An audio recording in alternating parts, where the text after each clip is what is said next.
Hello, everyone, and welcome back to ONOG Hearthstone Summer Circuit. I'm your host, Nimsh, and I'm joined by my co-host, Hyped. We are casting some amazing matches. New Paladin breed that jumped into the meta game, apparently, with a lot of 5 drops and Blessing of Kings. So, Hyped, what do you think about that deck? Yeah, it's really interesting. So a lot of times when I play against Paladin, I know I can like dip super low, and it's like I'm like as long as he doesn't have True Silver Consecrate and like the second True Silver Consecrate, I know I'm never gonna die. But the Blessing of Kings, it actually adds a lot of not just burst, but just the fact that sometimes you just like leave 1/1s up against Paladin, and now they can turn it into a 5/5, or even if you get it on a mini bot, that's just insane. But yeah, a lot of 5 drops, which it seems like a lot, but sometimes just curving out with paladins are really important. So if you can hit a 5 drop to protect, like a belcher to protect your muster or your shredders and whatnot, it's really strong. And what's really interesting is that do we know if Micropengu was playing this list exactly? Because we haven't seen Tyrion, we haven't seen him lay on hands. Yeah, we're not 100% sure, but it really does seem like it. And a lot of people, the sub he made was actually one of them. I actually get confused, but I'm pretty sure his Micropingu was playing the Harrison instead of the Drake. The other guy was playing the Drake. But All it's right. basically this list from someone on EU Xerxes. It's a pretty hard name to pronounce. XZIREZ. Got rank 1 with it recently. It's gaining All a right. lot of popularity. So that's our Paladin, and right now we are going to see Zaros versus Micropingu.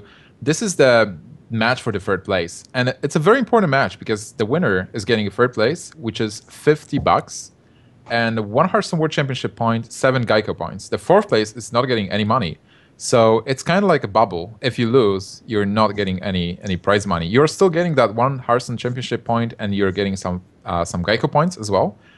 And after that, we are obviously going to see the final and see who qualifies for the first feature tournament of our summer circuit.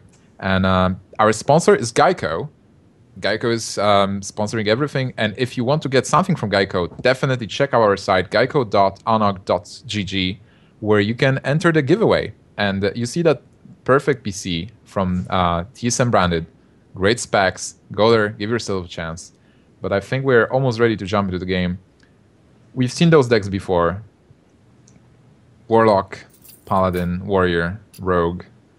You will have a chance to cast that Rogue, Hyped. Are you excited?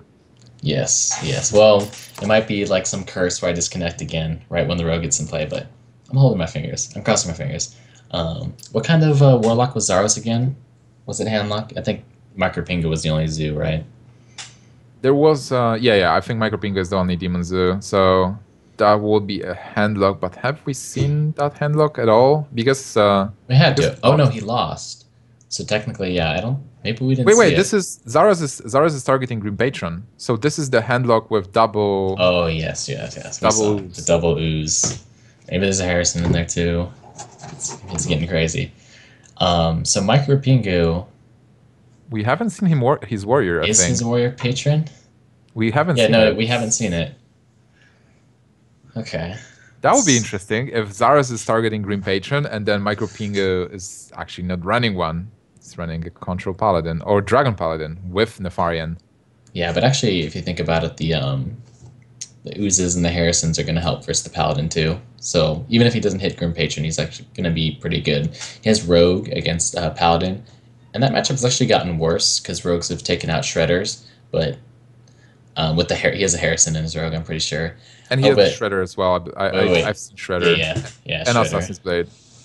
Yeah, so that's I was about to mention that the Assassin's Blade is actually a big deal because so Micro Pingu is the Paladin with the Harrison in his deck rather than the Azure Drake. So that will be huge if he can hit the Assassin's Blade. But at the same time, Rogue usually should be ahead, and they could usually afford to play around Harrison, just hold the Assassin's Blade until they need it. But the 5 drops actually is a Rogue player. I am a little bit afraid of like the multiple 5 drops, especially if I'm not playing Violet Teachers myself. I feel like I could easily get behind on board. So many But we are five gonna drops in all of see those decks. the zoo into the Rogue. And actually, I think this is a fine matchup for the Rogue, but the fact that Zaros is playing Harrison and Assassin's Blade is actually not that good because I'm guessing he cut Healbot, or at least other important things. Lotheb's not good against Zoo. And Healbot is actually super important, and BGH is super important too, which I'm guessing he doesn't play. So I think Zaros is actually going to struggle against this Zoo with his deck. Like, Harrison feels really bad to play against Zoo. On the other hand, he has a great start here because he has the backstab to deal with the flame imp. Or oh, actually, this is much better. Yeah, but usually this is just not the way to beat Zoo these days. Like, back in the day, if you could clear their board and develop, like, if you get a backstab SS7 against Zoo back in the day, you just win. They'd be behind, but now they have so many ways to play from behind. They can Implosion, they can Bane of Doom, they can just play a Void Caller. This isn't the way to win. Like, see how bad backstab SI7 is here? He probably doesn't even want to do it. Yeah, it's actually terrible. So I'm a fan of playing very, very passive against a Zoo, and actually you can find if you just kind of hold back, you kind of just let Haunted Creepers kill you. The Imp Gang boss only does 2 damage. It doesn't do a lot of damage. You can kind of ignore it for a while. And actually, if you play like this and you have a heal bot in your deck, it's actually very difficult for the Zoo to actually do enough damage because they're forced into these turns that they really don't want to play any more creatures because they know Blade Flare is a thing. And actually, it's kind of hard for them to kill you if you have a heal bot. They can't really. They'll get Blade Flared and they'll lose. That's basically what would be the more passive play? Like, what would you do? Just dagger up and then pass, or? Yeah, his hand is actually really weak. So actually, like one of the best ways to beat Zoo is like to prep sprint on 4, and then you just have all these options. But see, like these 3/3s on the board they don't really do much for him. Unfortunately, like if Micropengu had something like an egg or an implosion, then Zaros would have already lost by now. Yeah, because for now it seems that if he clears the Voidwalker, the Farseer is going to threaten both the dog and the imp. Yeah, Dudley's fine here too, either or. He can actually heal the SI7, but it's okay. But he's really open to Implosion and Bane of Doom. I think he's looking at the fact that he has no AoE in his hand. He's like, Implosion's really gonna hurt. So what would you choose? Like, is Dagger better than the Farseer? Yeah, the reason he daggered here is it's pretty much exactly Implosion. He can't deal with Implosion because you can see it's kind of like the Earthen Ring would leave him with a slightly better board, right? But he can't deal with Implosion, so he doesn't want to put a creature on the board. All right. And so Sap is a little awkward when you're already behind like this. Oh man, now he's a little sad about the poison.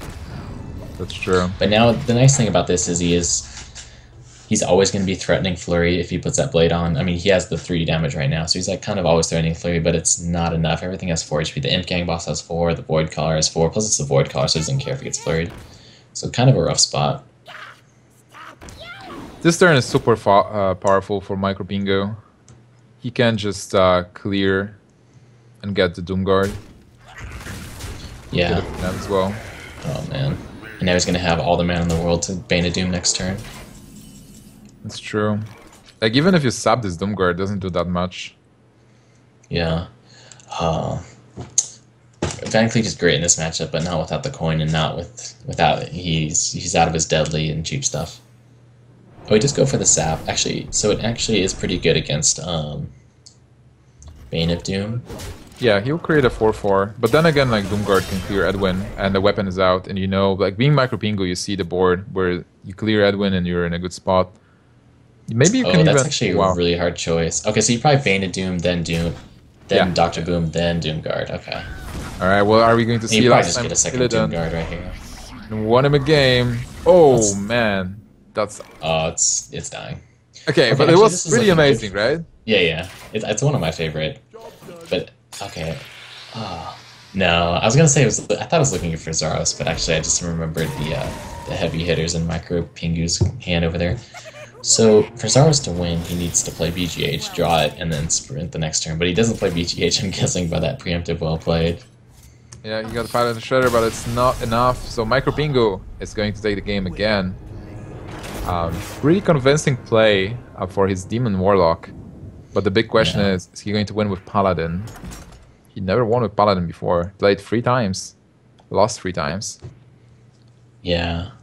Like I said, the Rogue vs. Paladin isn't too bad. It used to be really bad, but these days, with Zaros' deck, the Paladins, and actually the Blessing King is actually going to help a lot, because like I said, as a Rogue, you didn't care about Paladins damaging you, had all the time in the world, but that's actually going to put a decent amount of pressure on. Of course, he has the Harrison, so I would actually put it at like, I'd only give the rogue like 65 max. It's going to be pretty much better than you're used to in a rogue versus paladin matchup. Additionally, he has the ooze handlock, which is probably going to beat the paladin every time, right? And Unless he gets the amazing yeah, quartermaster star. He should be. And the warrior with revenge, double revenge warrior. That's going. Yeah, what else was in there? Alexstrasza, I believe. Is there a Nefarian? I don't think so. I don't think so. Nefarian was in the druids. Okay. So that actually, I was hoping that maybe I mean, not hoping, but I was thinking maybe Zaros could have a plan where he locks out the paladin, but I guess probably not with the warrior. It's not going to be a consistent plan. But he's going to get 2 good wins against the paladin with his warlock and rogue probably. So he just has to find a win with his warrior somewhere. Okay, I just wanted to ask if you go with the rogue, but apparently you do. So game number 2, that rogue versus warrior with Nefarian. There's the Nefarian that wins him the game 100% of the time, but it's actually pretty bad against rogue. Right? Well, you'll take your opening this. hand, sure. Yeah. Best case scenario. Sprint is actually good. Okay, so you got Sprint and Assassinate, I like the most expensive ones. Then you got like a Sabotage, maybe an Oil. Sabotage. But then those are the most expensive cards. Most of the rogue spells are like 0 to 1 mana. Backstab, Poison, yeah, Betrayal, Gang Up. Gang Up would be sick, maybe. Preparation into shield block for 0. I don't see Gang Up. What can you gang up? Just Armor Smiths? Just get 5 Armor Smiths going? Just gang up Nefarian. We'll gang up Nefarian, then use Infinite. Okay, I like it. Yeah. And you never lose. How can you lose after that? Okay, that'll be interesting. What about this matchup, like overall, from the rogue's perspective? Oh man, I missed the mulligan, but the number 1 card is, if he didn't know it was Control Warrior, so he might have thought it was Patron. But even so, against Patron and against both, you really want Sprint. But actually, the number 1 card is Piloted Treader, and you'll take 2. And if you have those, you take a 5-drop as well to curve into. But outside of that, Sprint is the most important card, and you don't even need the prep. So you keep the Sprint. If you get the prep, great. Otherwise, it's fine. But those are the cards. Shredder and Sprint are the cards that matter against Control Warrior. And then if you have Shredder, you'll take a Lotheb too. Would be the ideal. All right, against because Patron, right now, yeah, without Sprint, he doesn't have any ways to draw the cards, right? So looking at his hand, there is a lot of damage, but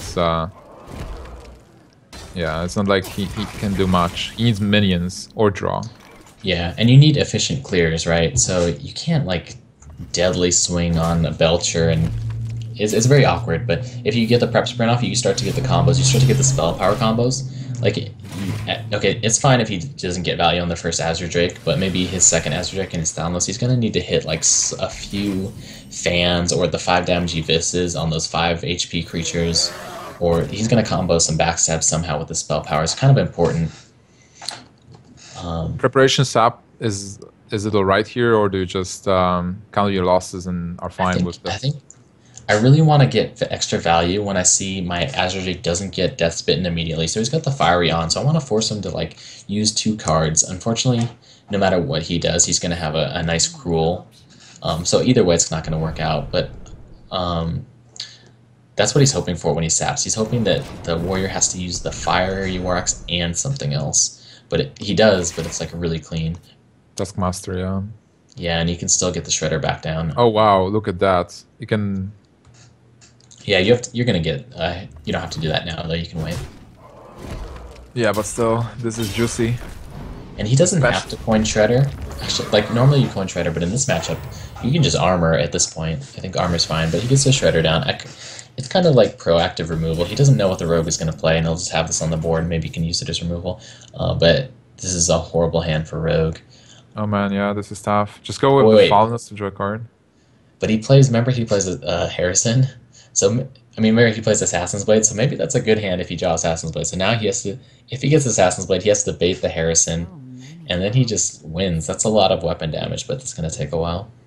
So this means that he has to Deadly Poison now to bait the Harrison, right? Like Deadly Poison. Yeah, so I wouldn't mind, like, yeah. I mean, it's really hard to play as Rogue when you have, like, this hand and you don't know what you're going to draw next. So it's like, I want to make a plan, but I'm like kind of using all my cards on something, but deadly into the deadly into the Shredder. shredder is pretty efficient. You're not really wasting cards. It's a pretty efficient Yeah. play, so feel free to do that. And then if you want to evis or not, probably not, but maybe if you get something crazy, you feel like you need to. And from the This is war's actually perspective, reasonable as well. This is actually pretty good because it contests the board, right? Um, oh, he's going for aggro. Yeah, I did it's not. all right. Definitely, it's like serves the same purpose as Deadly, kind of. Yeah, yeah, and it's you have the mana now, so you'll do it now. And plus, the deadlies are. I would say the deadlies are more valuable if you have the assassin's blade because you can't really afford to. It's so hard to oil an assassin's blade, but so easy to True. put two deadlies on. So Yeah, like basically, even saying I have a next lot of turn. mana now, I want to use it. On the other hand, it's also a good Harrison target, like Yeah, for yeah. one. Zaros is definitely thinking he does not have Harrison after seeing that play. He's like, he would have Harrison me for sure. He gets the sprint, which is really important here. Yeah, that's the card. I wonder if he's gonna swing on anything with this oil. He has the flurry. This is a He tough has one. Harrison as well. He has Oh less man, prep flurry. would you Okay, so he prep doesn't play? swing. No. But I was just thinking that's the three different options: swing, don't swing, prep flurry. So he Ah, gets the Harrison baited, quote unquote baited. If he picks up the Assassin's Blade, he'll be in great shape. But he's also taking a lot of damage. Might be forced to flurry here. Okay, others. so he can. Nice. He can get a. Can he get everything here? Like weapon. Well, he definitely wants. Deck. Like I said, he's not going to get the oil on the Assassin's Blade anyway, so he may as well use the oil, get full oil value here, and then see what else he can get after that. It's definitely worth prepping, I think. So let's see. If you prep, you're going to have 4 more mana. So maybe Evis. So yeah, you can use everything, and you can also Evis the Shredder if you want to do that. But Yeah, also, he that's might actually just pretty have. sick. He actually has a lot of damage. I haven't counted. I don't think it's 27. Let's see. 5 plus Basically 16 6. is 21 plus 4 is 25. 25 damage max. Yeah, and you Um, have Harrison, so it's like for a possible draw. So even if you use everything here, you should be in a good shape, and especially because the deckhand is going to stay on board if yeah. you're able to backstab whatever comes out of the. Oh, I okay. think you were right. I think he should have gone for the backstab, but okay, this is fine, I guess. Yeah. That's It it worked is better probably for the him well, it is because probably the play I'd make in his shoes, but if seeing we see that the all-in play would have been pretty sick here, but yeah, it is all in, so okay. Actually, this worked. This is perfect. He's gonna get the Harrison. yeah, you don't even Micropengu's hand swing is with his great. death spite, right? Oh, yeah, There's I no, guess that makes sense. Yeah. or do you swing? You do swing. All right, you do swing because you do prepare your opponent for the lethal next turn. Then Harrison, so much Harrison in this metagame right now. Yeah. Oh, and a shredder, nice. Okay, so now he gets a lot of damage on board. He can afford the SI7 with his turn 2, so that's 11 plus the board. That's 20 damage. It's lethal if he doesn't armor up, but he's going to remove summon armor up. Okay. So Micropengu just needs to get one weapon hit to the face, and he's already got lethal set up. He picked up the Cruel there. Yeah, he needs Not to mention he has the Deathbite activated too. So yeah, Zaros needs such voucher. Taunt, Heal, which I don't think he plays either of those. All right, so it So seems now like he needs to backstab SI7 to find an Oyotron. I mean, he doesn't know. I guess he doesn't know there's a Grom in hand. But that would have been the only way to live. that's true. Just kill your own shredder. Yeah. All right, so it seems that's it, and Micropingu is going to already a well played Gromash finish, 14 damage to face, and take a lead 2-0 versus Zaros. I was going to go for the 16 damage BM. Wow, BMing here. I will be your death. Oh, Zaros shaking his head. He doesn't like it. He's being Oh disrespected. man, just playing with his food, Micropingu. Right, so the last deck that's open for Micropingu is his Paladin that hasn't won a game yet. Yes, the Paladin. Okay. Yeah, he's been so close every game. He's been lacking the finish, and I don't know. Alright, so he's got to beat. So, like I said, the Warlock and the Rogue should. should have a pretty easy time. Although, like I said, it's going to be one of the harder rogue decks for Paladin. The Paladin decks for rogue to beat. But then Micropengu will have a great chance against the warrior. But I wouldn't be surprised to see this go to the final game. Double revenge, right? Yeah, should he pick it in that order? Sometimes people are like, I'm just going to get the hard one out of the way first and go with the warrior. But generally, a deck like Control Warrior wants a lot of information. So his best odds would be starting with the Rogue and the Warlock, getting information off the easy matchups, and then playing the long control match with all the info. But at the same time, if this deck is so... I guess everyone knows about this deck but us, so he might already just know the deck. I think that basically we're saying that Paladin is good versus Warrior, but this specific build of Warrior, it has double ooze. No, it doesn't have double ooze, but like it has Harrison, it has Revenge. And so it has means to actually stop the Paladin. I believe we have like a small error here on overlay because Micropengu won with Warlock, so it's in fact Paladin that his last deck. So for Zaros, he needs to win 3-0 versus Paladin. With Rogue, it seems like a good matchup. Then his Handlock seems like an amazing matchup with double ooze. And then Warrior, I think Warrior seems alright. It might be the hardest, but still. Yeah, so I was saying, do you open with the hard? I mean, I was saying for information, but if he's watching the stream, his opponent's match, if he knows the deck list, he might just go with the hardest one first. Definitely. Okay, so we are going to jump into the game in a moment. Right now the players are taking a short break, but I want to use this opportunity to remind you guys that you can enter the giveaway for a PC. You can see it on the right. And the game is actually starting, but before the game starts, quickly go to the geico.onog.gg and try to get into the giveaway to win the PC. All right, starting hands. We have Rogue versus that Paladin deck. Can Paladin win a game? Like I said, it has a good shot. And I was talking about how the lack of Violet Teacher hurts the Rogue. And Senjin is no Violet Teacher, but it is a 5 HP minion. You can kind of dodge the True Silver sometimes. Maybe he picks up a backstab here. Prep is almost good enough. If he prep sprint's great. But if you can keep the 5 HP on the Senjin and you don't have to worry about True Silver at all, it's really nice. And he does pick up the backstab, so there's a good chance he's going to have Senjin on the clean board. He's going to have it at 5 HP, so it's going to dodge True Silver. It's actually going to, if I look at what's in Micropengu's hand right now, if we look at the next few turns, it looks like the Senjin's actually going to get to block the Shredder, and then he's actually going to get to heal it up, which is actually really good. Are we seeing that? Yeah. Yeah, definitely. Yeah, I agree there. And what do you think about Zaros' hand? Is it good versus? Well, like I said, these next 3 turns are going to be amazing. The mini bot makes it a little harder though, but it looks like it's still going to happen. But actually, that's a great tempo play. But if you see his hand, it's kind of low quality with the South Sea, the Abyss. You don't really want the Abyss and the Earth Ring, and he's not going to go for that play anyway. So Zaros is actually going to lose if he doesn't draw into an Azure Drake or Sprint pretty soon. He has a few turns, especially with the Blade Flurry. Blade Flurry, you don't even need the oil, just Deadly usually full clears a Paladin's board with the Blade Flurry, so you can full clear their board once, and then so he has a lot of turns to draw into the sprint, so he should be pretty okay. We've seen Zaros showing to the viewers and to us that he is expecting a 3-0 versus Paladin. Makes a lot of sense. Nice. We talked about it.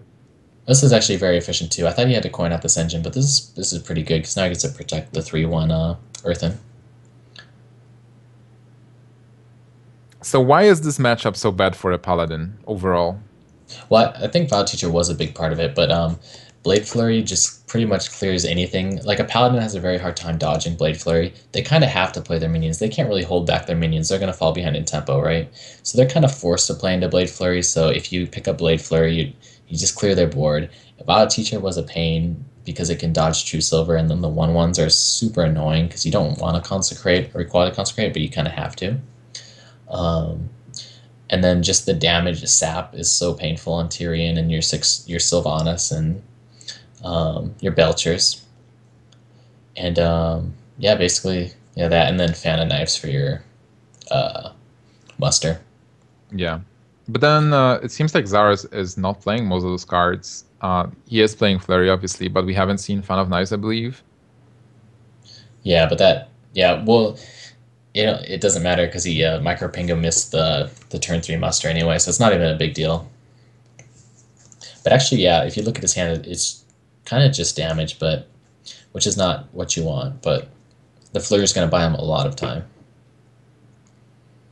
All right, we can see the Sylvanas being dropped by Micropingu, and oh wow, Lothab is nice there. But can he clear Sylvanas easily somehow? Yeah, he can trade in and coin Abyss and then drop the Lothab, but it's not that strong of a turn. And yeah, Zaros he really needs a sprint. If you can What win do you this. think about? Is there any merit in just refresh the weapon, coin, oil, trade Senjin into Sylvanas, and then maybe attack face with the weapon to avoid Harrison? You have a 4 attack weapon for next turn. It looks like he wants to take 10 and just wait, but I like I think I like Evis and then coin out the Lothab the best and just trade it in. But actually, it is actually pretty reasonable to just Senjin face, dagger, and ignore. Okay, he's gonna go for the Abyss play. He actually does. He doesn't have to Lothab if he doesn't want to, but I think he may as well. Yeah, Lothab is pretty good here for sure.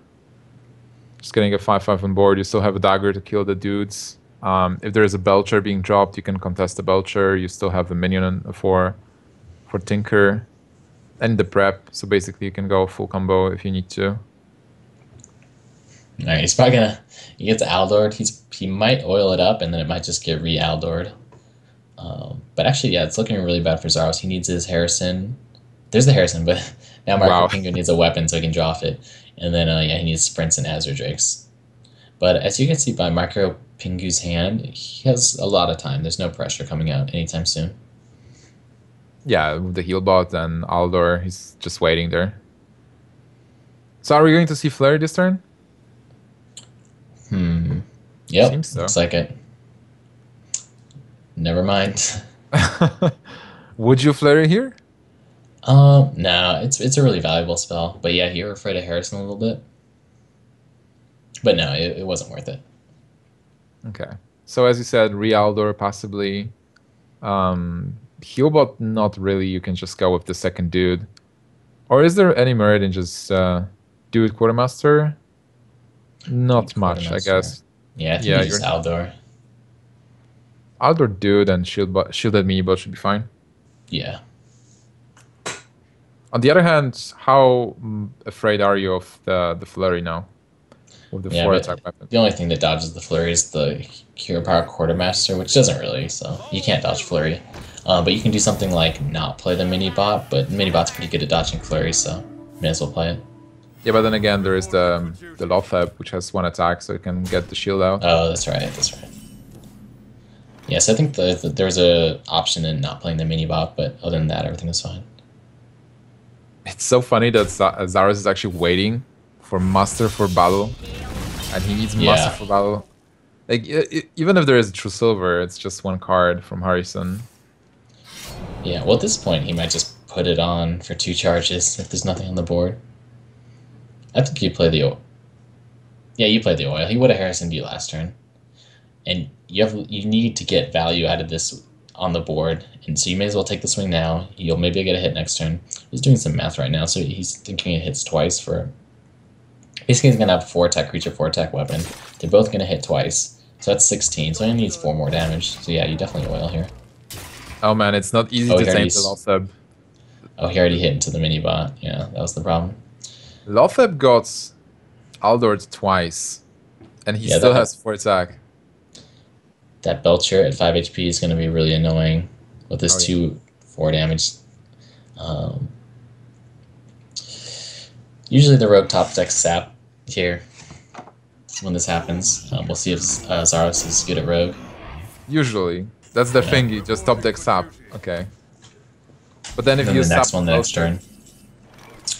Okay, Flare is almost good enough. You don't get it. You push 4 damage to face with the flurry, so he's at 12, and you have a 4/2. It's reasonable. Just kind of like passing the turn back, yeah. Yeah, it's pretty good. Well, you end up with a 4 to Lothab and a clear board, so it's nice. And you still wait for the weapon to get played, so that you can Harrison John said. Yeah, definitely just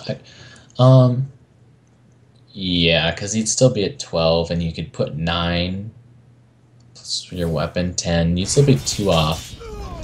But he might be considering it if you play the Harrison now. Just top deck 2 damage, deadly poison. You can't SI7.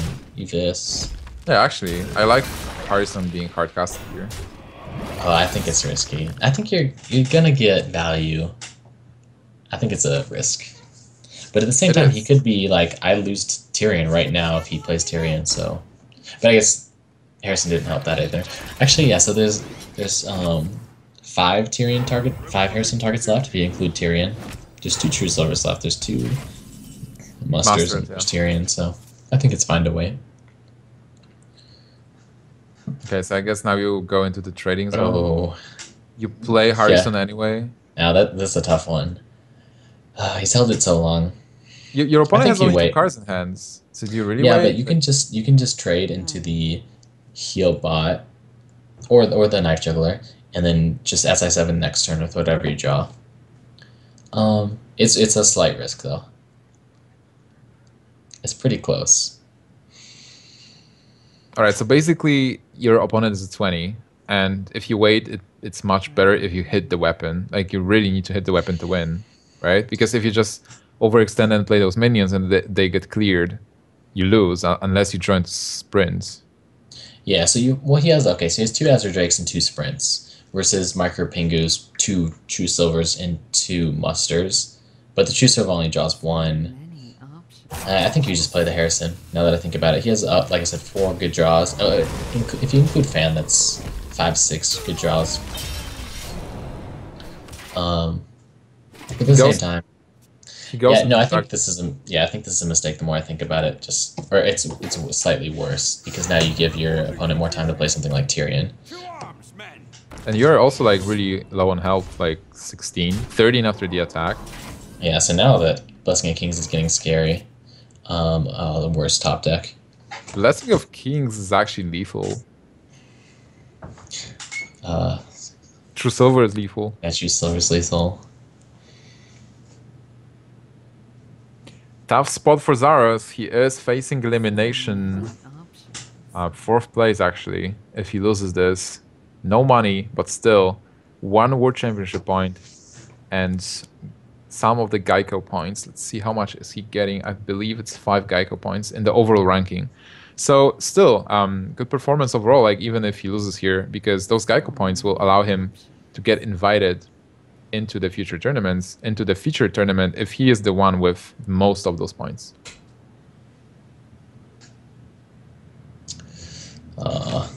Is there anything? This is how you lose to Paladins, never drawing Sprint. It was like one of the ways you lose. But he never drew Azure Drakes either, which is really rough. Or Fan. And there was no weapon for Micropengu and Harrison to work.